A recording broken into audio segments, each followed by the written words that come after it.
Hello and welcome back for day 361. Today we will be reading from the Apocryphal book of 2nd Maccabees, chapters 5 and 6, the Apocryphal book of Ecclesiasticus, chapter 47, and Revelation, chapter 18. 2nd Maccabees, chapter 5. About the same time, Antiochus prepared his second voyage into Egypt, and then it happened that through all the city, for the space almost of 40 days, there were seen horsemen running in the air, in cloth of gold, and armed with lances, like a band of soldiers, and troops of horsemen in array, encountering and running, one against another, with shaking of shields, and multitude of pikes, and drawing of swords, and casting of darts, and glittering of golden ornaments, and harness of all sorts. Wherefore every man prayed that apparition might turn to good.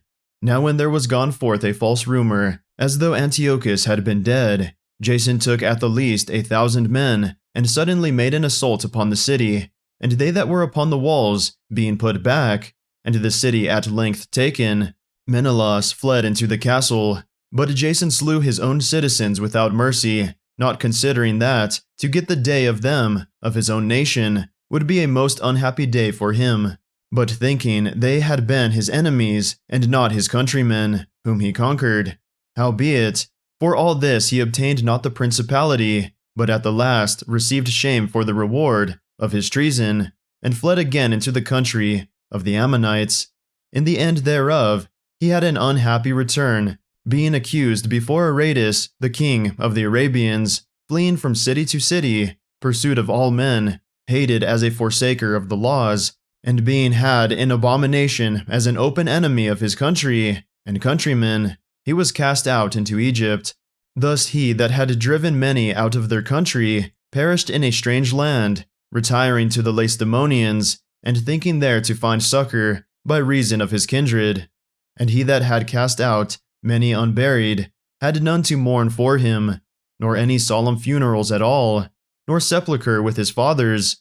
Now when this that was done came to the king's car, he thought that Judea had revolted, whereupon removing out of Egypt in a furious mind, he took the city by force of arms, and commanded his men of war not to spare such as they met, and to slay such as went up upon the houses. Thus there was killing of young and old, making away of men, women, and children, slaying of virgins and infants, and there were destroyed within the space of 3 whole days 80,000, whereof 40,000 were slain in the conflict, and no fewer sold than slain. Yet was he not content with this, but presumed to go into the most holy temple of all the world, Menelaus that traitor to the laws and to his own country, being his guide, and taking the holy vessels with polluted hands, and with profane hands, pulling down the things that were dedicated by other kings to the augmentation and glory and honor of the place, he gave them away. And so haughty was Antiochus in mind, that he considered not that the Lord was angry for a while for the sins of them that dwelt in the city, and therefore his eye was not upon the place. For had they not been formerly wrapped in many sins, this man, as soon as he had come, had forthwith been scourged, and put back from his presumption, as Heliodorus was, whom Seleucus, the king, sent to view the treasury. Nevertheless, God did not choose the people for the place's sake, but the place for the people's sake, and therefore the place itself, that was partaker with them of the adversity that happened to the nation, did afterward communicate in the benefits sent from the Lord, and as it was forsaken in the wrath of the Almighty, so again, the great Lord being reconciled, it was set up with all glory. So when Antiochus had carried out of the temple 1,800 talents, he departed in all haste unto Antiochia, weening in his pride to make the land navigable, and the sea passable by foot. Such was the haughtiness of his mind. And he left governors to vex the nation at Jerusalem, Philip, for his country a Phrygian, and for manners more barbarous than he that set him there, and at Garizim, Andronicus, and besides, Menelaus, who worse than all the rest, bare an heavy hand over the citizens, having a malicious mind against his countrymen, the Jews. He sent also that detestable ringleader Apollonius with an army of 22,000, commanding him to slay all those that were in their best age, and to sell the women and the younger sort, who coming to Jerusalem, and pretending peace, did forbear till the holy day of the Sabbath, when taking the Jews keeping holy day, he commanded his men to arm themselves. And so he slew all them that were gone to the celebrating of the Sabbath, and running through the city with weapons, slew great multitudes. But Judas Maccabeus with 9 others, or thereabout, withdrew himself into the wilderness, and lived in the mountains, after the manner of beasts, with his company, who fed on herbs continually, lest they should be partakers of the pollution. 2 Maccabees chapter 6. Not long after this, the king sent an old man of Athens to compel the Jews to depart from the laws of their fathers, and not to live after the laws of God, and to pollute also the temple in Jerusalem, and to call it the temple of Jupiter, Olympius, and that in Garizim of Jupiter the defender of strangers, as they did desire that dwelt in the place. The coming in of this mischief was sore and grievous to the people, for the temple was filled with riot and reveling by the Gentiles, who dallied with harlots, and had to do with women within the circuit of the holy places, and besides that brought in things that were not lawful. The altar also was filled with profane things, which the law forbiddeth. Neither was it lawful for a man to keep Sabbath days, or ancient fasts, or to profess himself at all to be a Jew. And in the day of the king's birth, every month, they were brought by bitter constraint to eat of the sacrifices, and when the fast of Bacchus was kept, the Jews were compelled to go in procession to Bacchus, carrying ivy. Moreover, there went out a decree to the neighbor cities of the heathen, by the suggestion of Ptolemy against the Jews, that they should observe the same fashions, and be partakers of their sacrifices, and whoso would not conform themselves to the manners of the Gentiles should be put to death. Then might a man have seen the present misery, for there were 2 women brought, who had circumcised their children, whom when they had openly led round about the city, the babes handing at their breasts, they cast them down headlong from the wall, and others, that had run together into caves near by, to keep the Sabbath day secretly, being discovered by Philip, were all burnt together, because they made a conscience to help themselves for the honor of the most sacred day. Now I beseech those that read this book, that they be not discouraged for these calamities, but that they judge those punishments not to be for destruction, but for a chastening of our nation. For it is a token of his great goodness, when wicked doers are not suffered any long time, but forthwith punished. For not as with other nations, whom the Lord patiently forbeareth to punish, till they be come to the fullness of their sins, so dealeth he with us, lest that, being come to the height of sin, afterwards he should take vengeance of us. And therefore he never withdraweth his mercy from us, and though he punish with adversity, yet doth he never forsake his people. But let this that we had spoken be for a warning unto us. And now will we come to the declaring of the matter in a few words. Eleazar, one of the principal scribes, an aged man, and of a well-favored countenance, was constrained to open his mouth, and to eat swine's flesh. But he, choosing rather to die gloriously, than to live stained with such an abomination, spit it forth, and came of his own accord to the torment, as it behoved him to come, that are resolute to stand out against such things, as are not lawful for love of life to be tasted. But they that had the charge of that wicked feast, for the old acquaintance they had with the man, taking him aside, besought him to bring flesh of his own provision, such as was lawful for him to use, and make as if he did eat of the flesh taken from the sacrifice commanded by the king, that in so doing he might be delivered from death, and for the old friendship with them find favor. But he began to consider discreetly, and as became his age, and the excellency of his ancient years, and the honor of his grey head, whereon was come, and his most honest education from a child, or rather the holy law, made and given by God. Therefore he answered accordingly, and willed them straightways to send him to the grave. For it becometh not our age, said he, in any wise to dissemble, whereby many young persons might think that Eleazar, being 80 years old and 10, were now gone to a strange religion. And so they, through mine hypocrisy, and desire to live a little time and a moment longer, should be deceived by me, and I get a stain to mine old age, and make it abominable.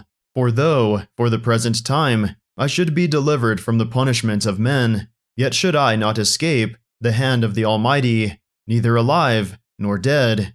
Wherefore now, manfully changing this life, I will shew myself such an one as mine age requireth, and leave a notable example to such as be young to die willingly and courageously for the honorable and holy laws.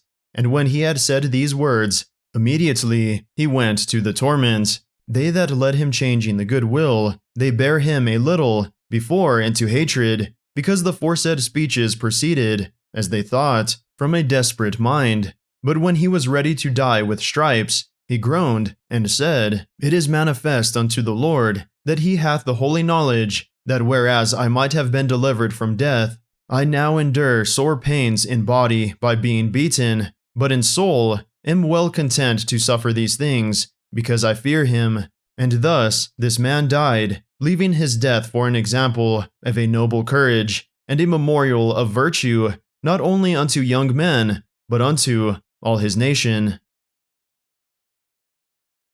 The Apocryphal Book of Ecclesiasticus, chapter 47.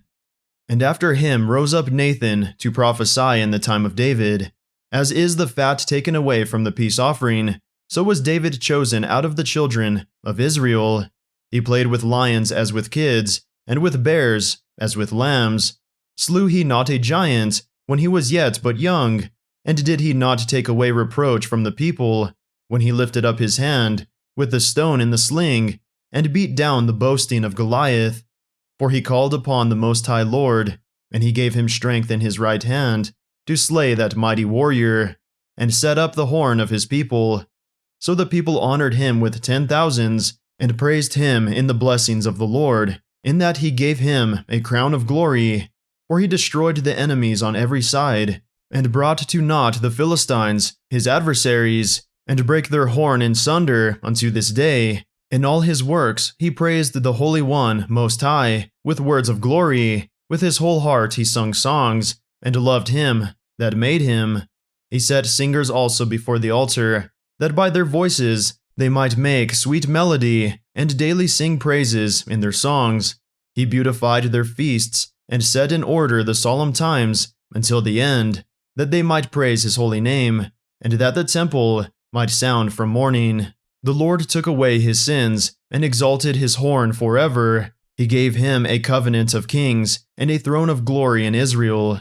After him rose up a wise son, and for his sake he dwelt at large. Solomon reigned in a peaceable time, and was honored, for God made all quiet round about him, that he might build an house in his name, and prepare his sanctuary forever. How wise wast thou in thy youth, and, as a flood, filled with understanding.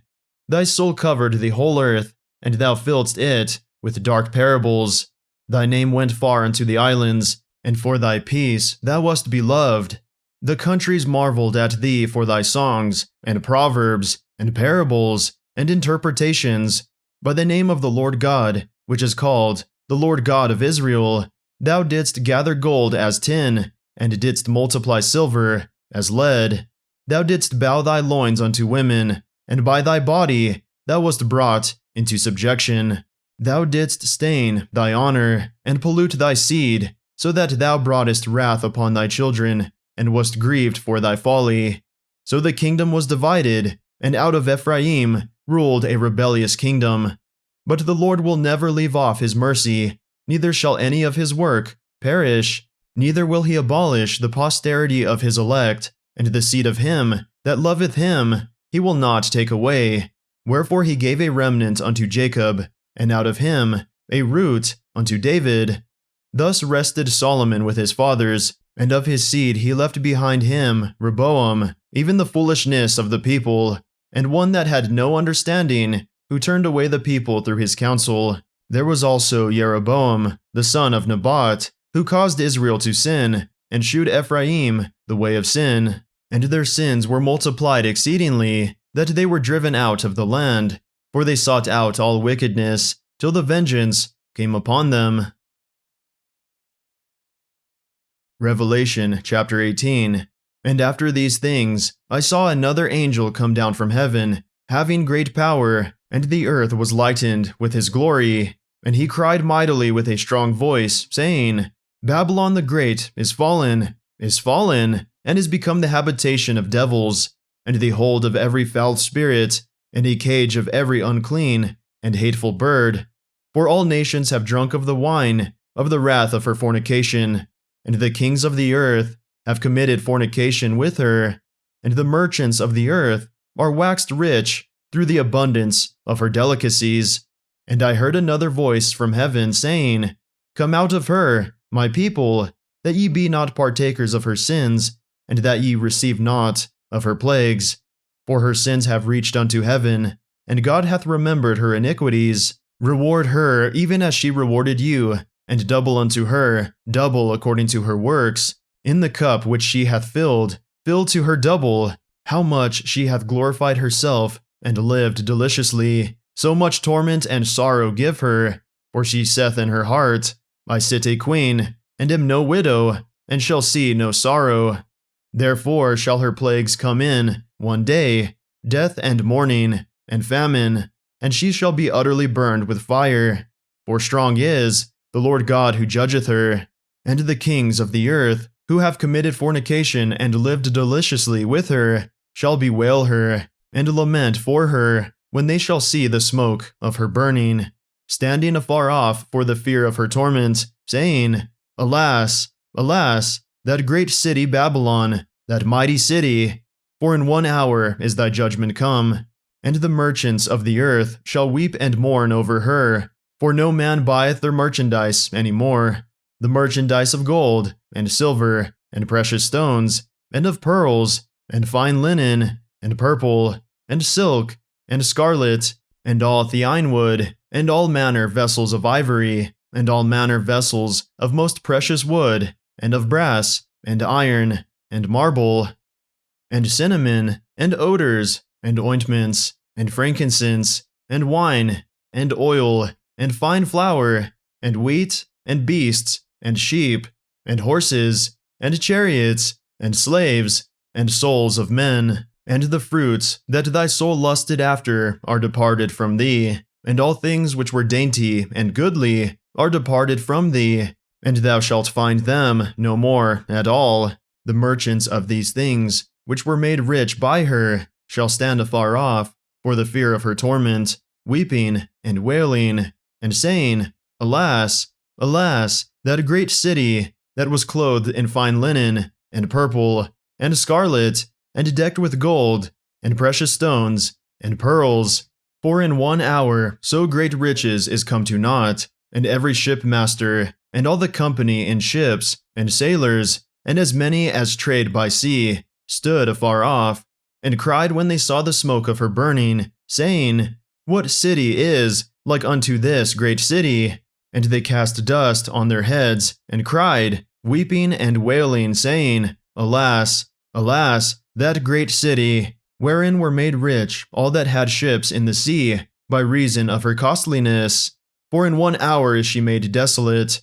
Rejoice over her, thou heaven, and ye holy apostles and prophets, for God hath avenged you on her. And a mighty angel took up a stone, like a great millstone, and cast it into the sea, saying, Thus with violence shall that great city Babylon be thrown down, and shall be found no more at all. And the voice of harpers and musicians, and of pipers and trumpeters, shall be heard no more at all in thee, and no craftsman, of whatsoever craft he be, shall be found any more in thee, and the sound of a millstone shall be heard no more at all in thee, and the light of a candle shall shine no more at all in thee, and the voice of the bridegroom and of the bride shall be heard no more at all in thee.